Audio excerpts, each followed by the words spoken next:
Welcome to NovoEDTalks, where we reveal real-world strategies and expert insights from learning and development professionals. In every episode, we chat with practitioners, course designers, learning strategists, and business leads. We hear about their experiences in the learning industry and predictions for the profession and the trends that they're seeing. But before we get started, a little bit about NovoEd.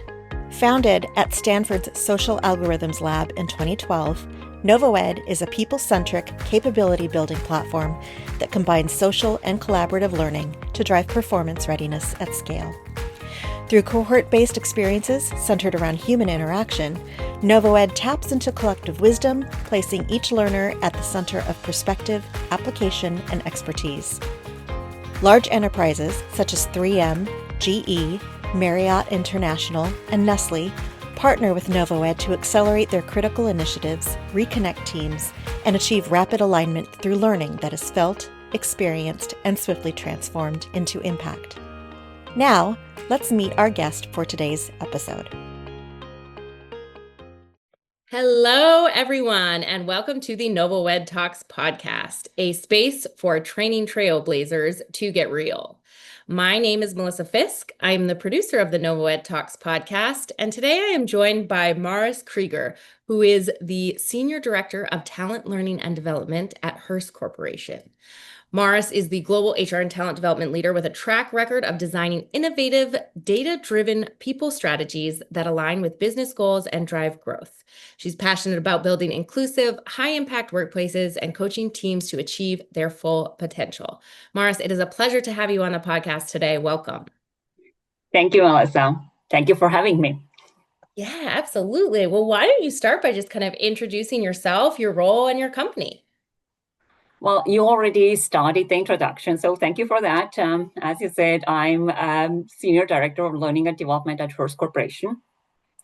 And I get to work with a really wonderful team. We are a small but mighty team of 5, and we support businesses across Hearst portfolio, which is almost 15,000 learners. Hearst is actually bigger, but Fitch is very independent, so they have their own learning team, with which we would be 20,000. But 15,000 is our employee population that we mostly support with different learning programs. Wow, so just a small little group there. But with such a massive group of folks there, who are these learners and what are their challenges? Yes, we have a wide variety. We have full range. We have early career employees, obviously, and we have senior leaders as well.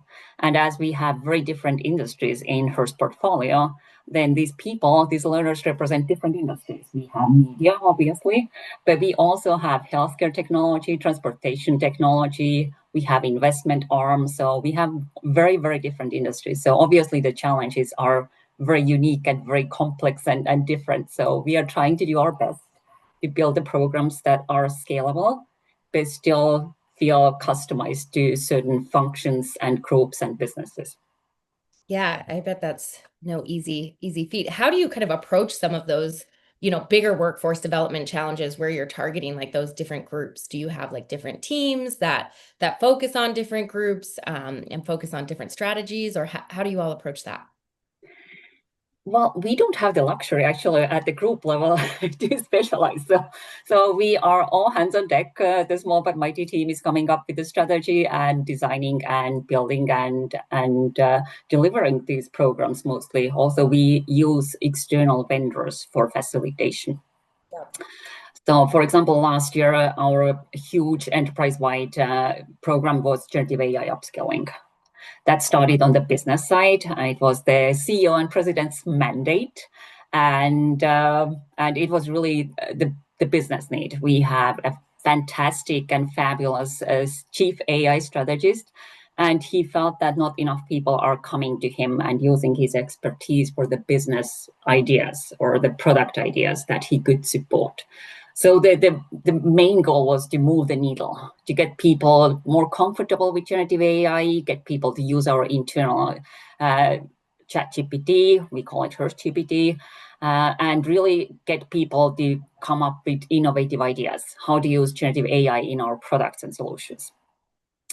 And obviously, we knew that early 2023, people were in different stages of that journey. There were enthusiasts who were already building GPTs when everybody was like, what is GPT? We know the chat, but what is GPT? And then there were people who were like, I haven't even touched it. I have heard about it, but I just don't know what it is. And I also have heard about all this like biases and hallucinations. It's so bad, not even going there. But we are in media business, so we know that generative AI is really good when it comes to writing and creating images. So that was a business need.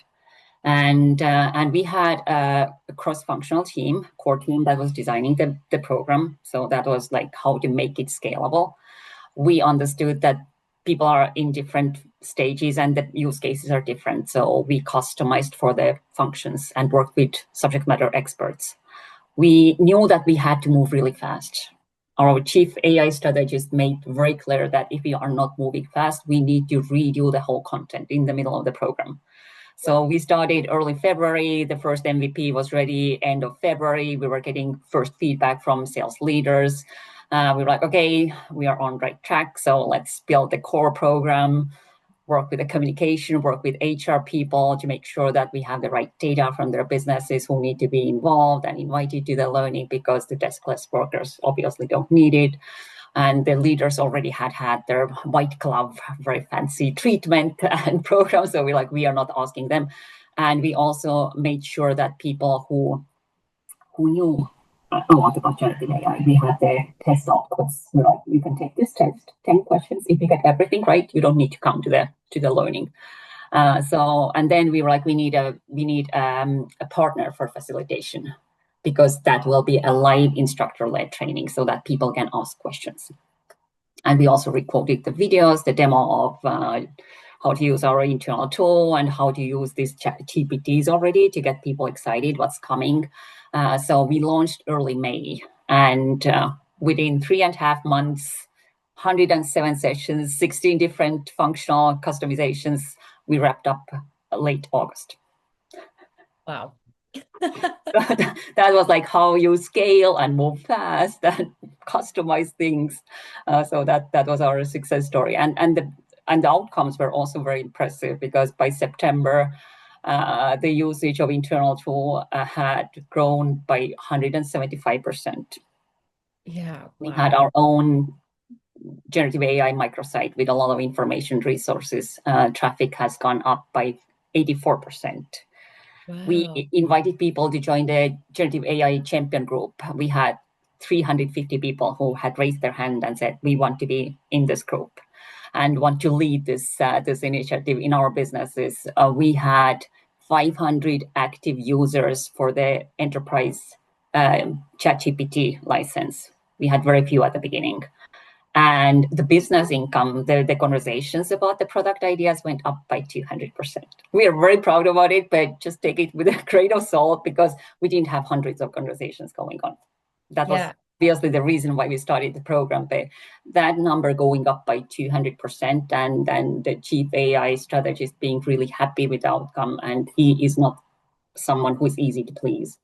We thought that it was a very successful program.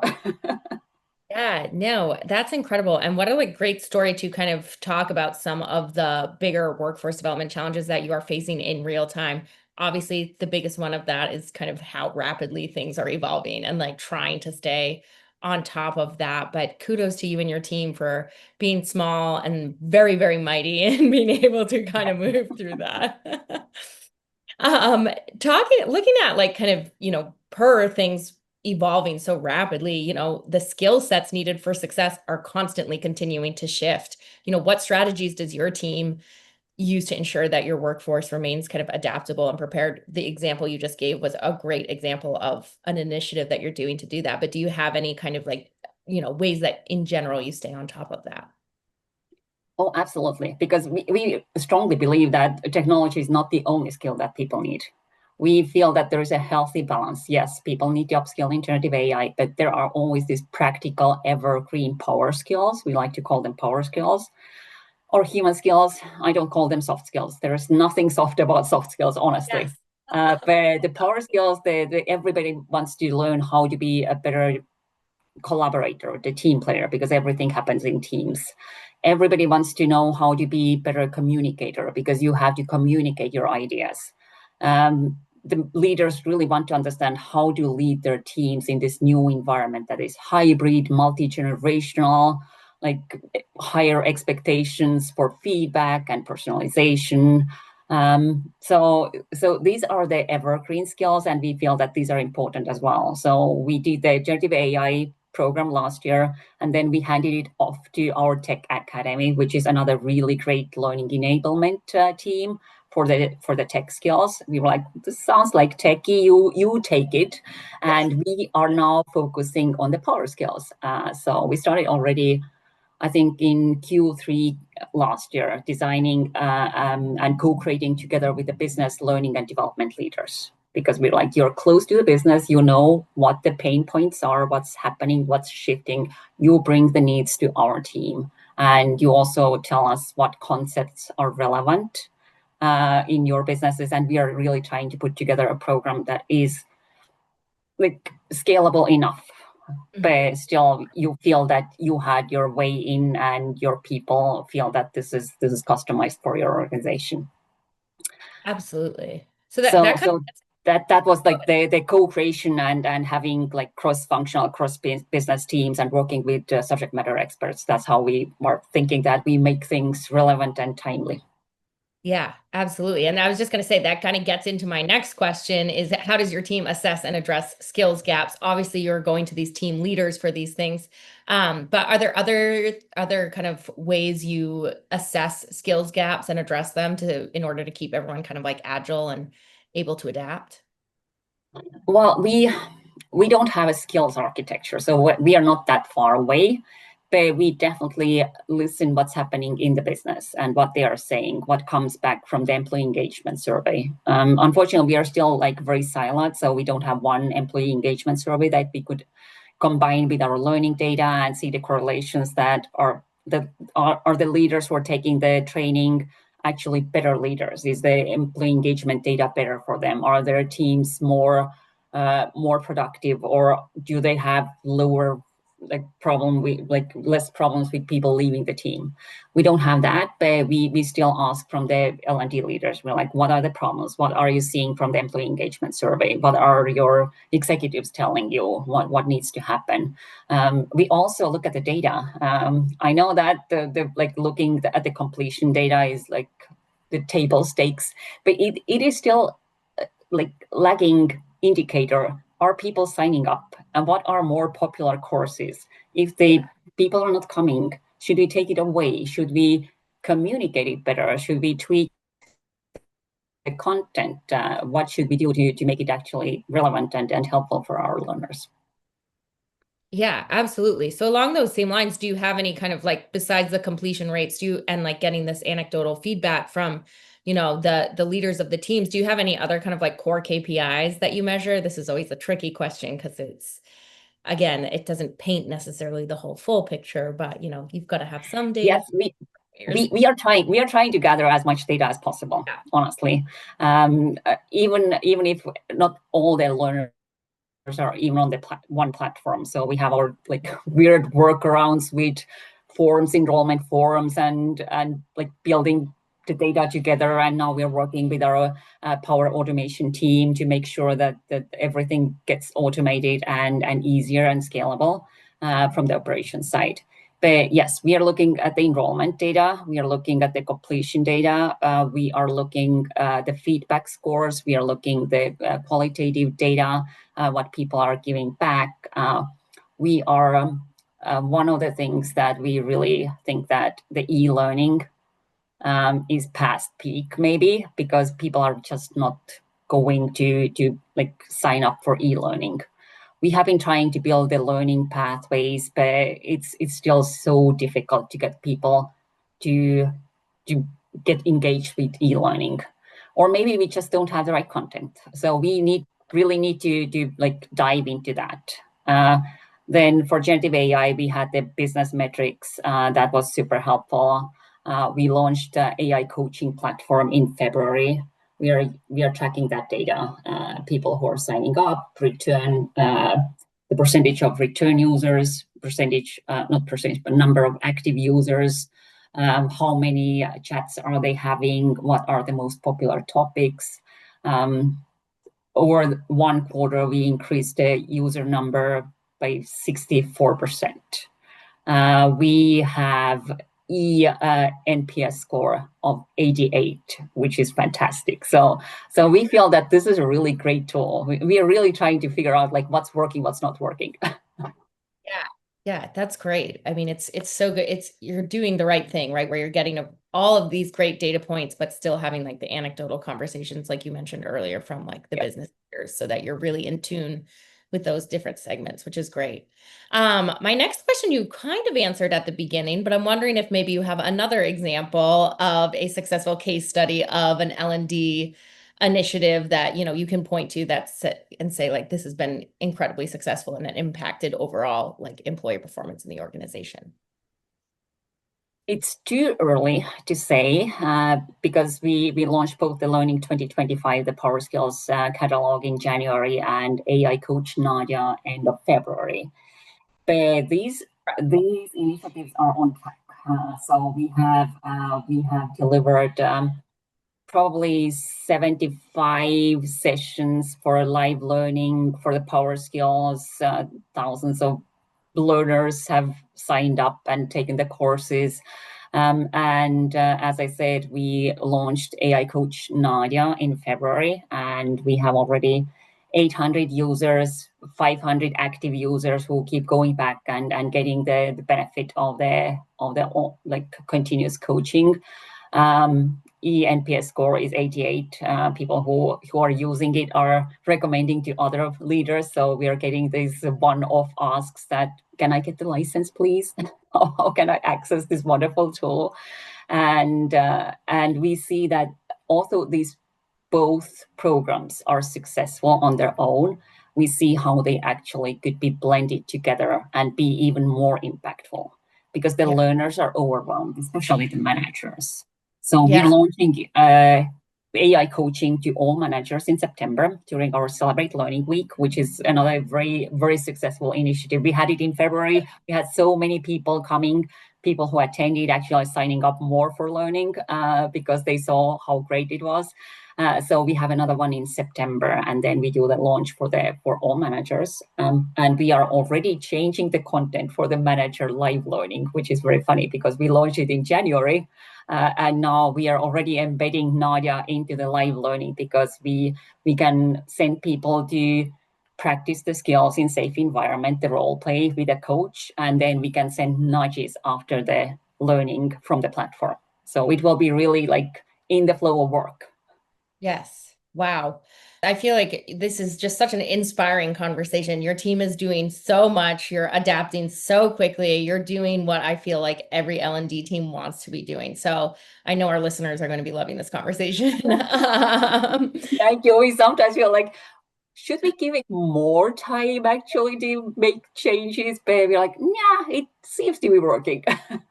And I think that's kind of the nature of where we have to be at. I was actually talking with a colleague about this the other day, where it's like, I think sometimes people want to like get a perfect plan in place, and they spend so long like iterating on it and getting like buy-in from all of these leaders who are super busy. And by the time everyone's bought in, it's like the whole thing needs to change now. So it's, I think you're really hitting the nail on the head with, iterating quickly and adapting as you go, because you kind of have to. Yeah, let me share a really funny story about this, like how you can't be ready. The same generative AI program, we were moving so fast. We had the plan with all like what are we going to customize and what functions and SMEs, and we had like all these things ready. When we launched, we had only 3 customizations ready. So everybody was applauding. Everybody was like, no, the big lift is done. You have so much time. I was like, I have all these meetings with subject matter experts because we are ready for 2 weeks. And then the new topic comes up with a new function and we're not ready for that. So we're moving so fast. We're literally building the plane while we are flying, which is the startup world. And in Hearst, that is like 137-year-old company, that was unheard of. Yeah, no, it's incredible. When I say it's inspiring, it really is inspiring, and I think Thank everyone you. can kind of take a page Thank from you. that. I just thought that it was so funny. Everybody's like, oh, now you have all the time in the world. And we're like, oh, no.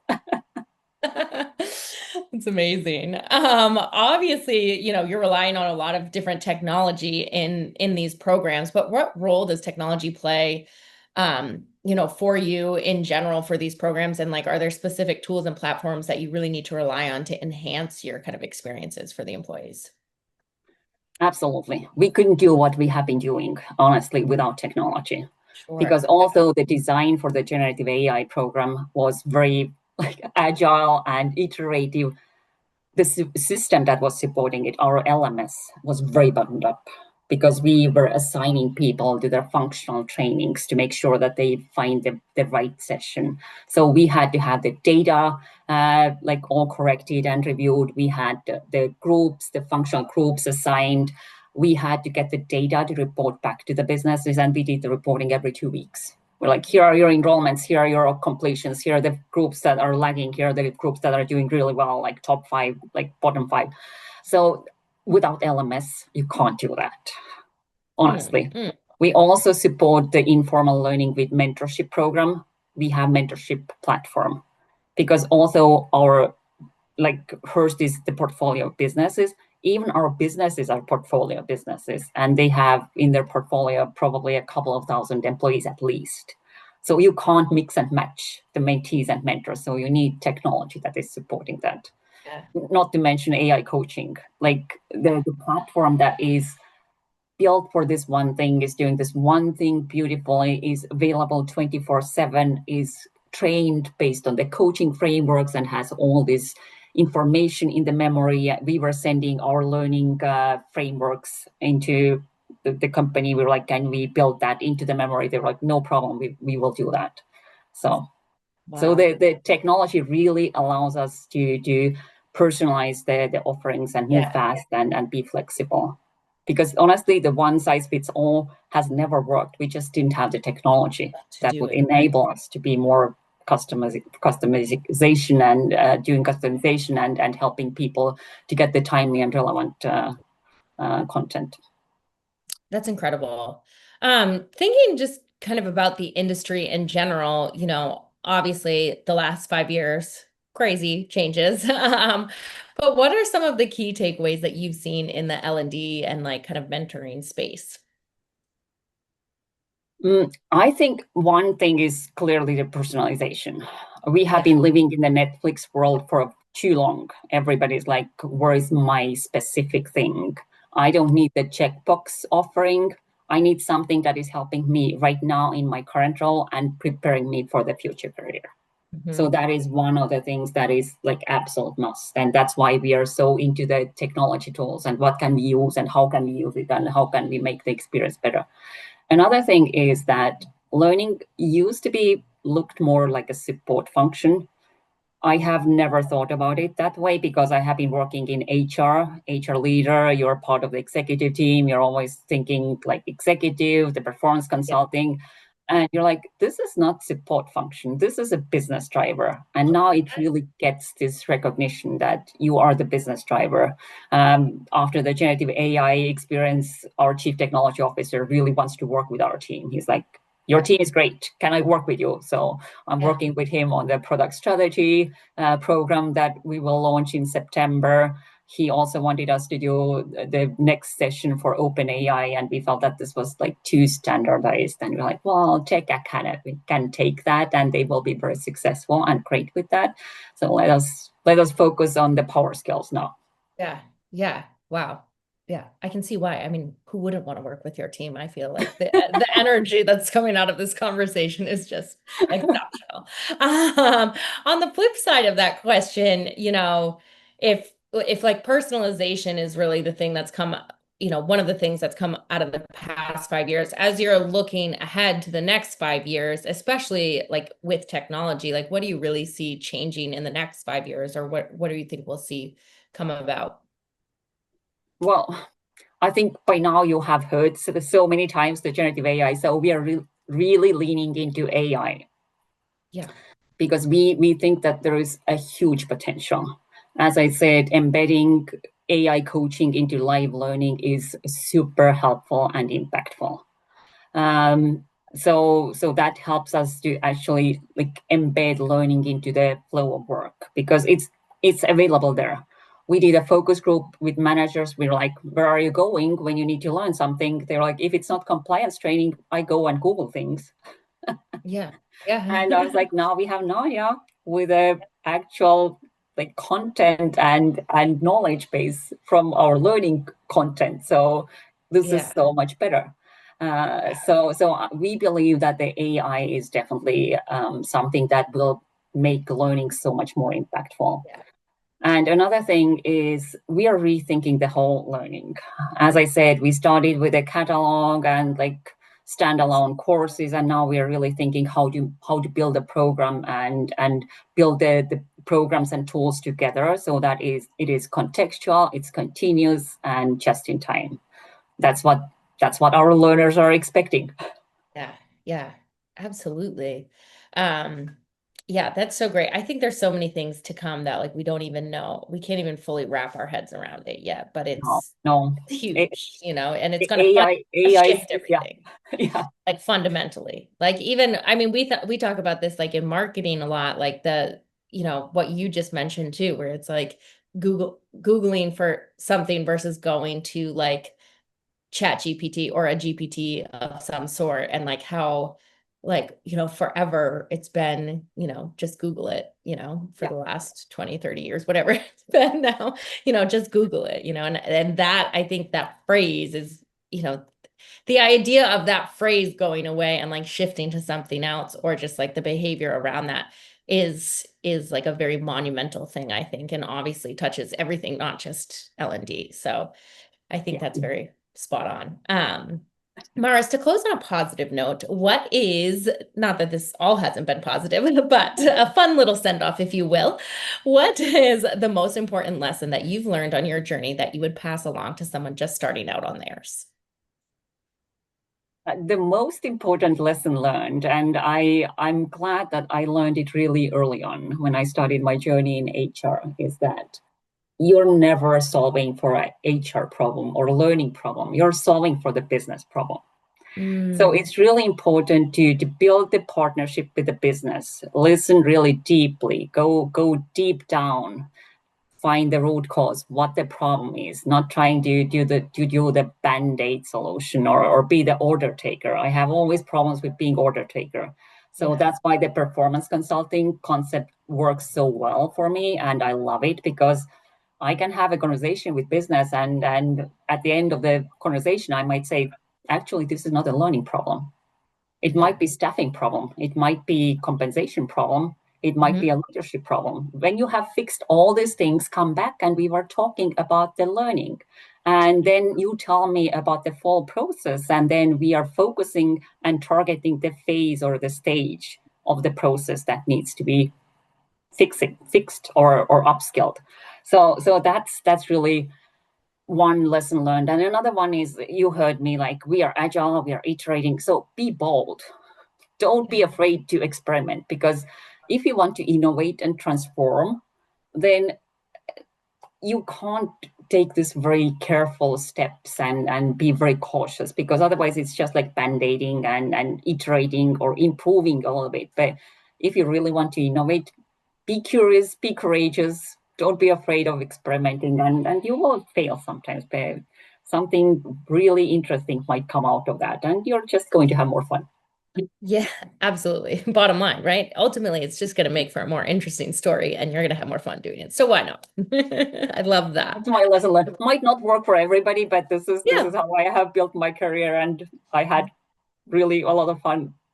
No, I love that. And I think it's so important and it's so relevant. And I think, yeah, there's almost like no space to be afraid anymore. We have to be, per what you've been talking about, bold and courageous and like take the chances. And because everything is just moving so quickly now that you don't want to miss that.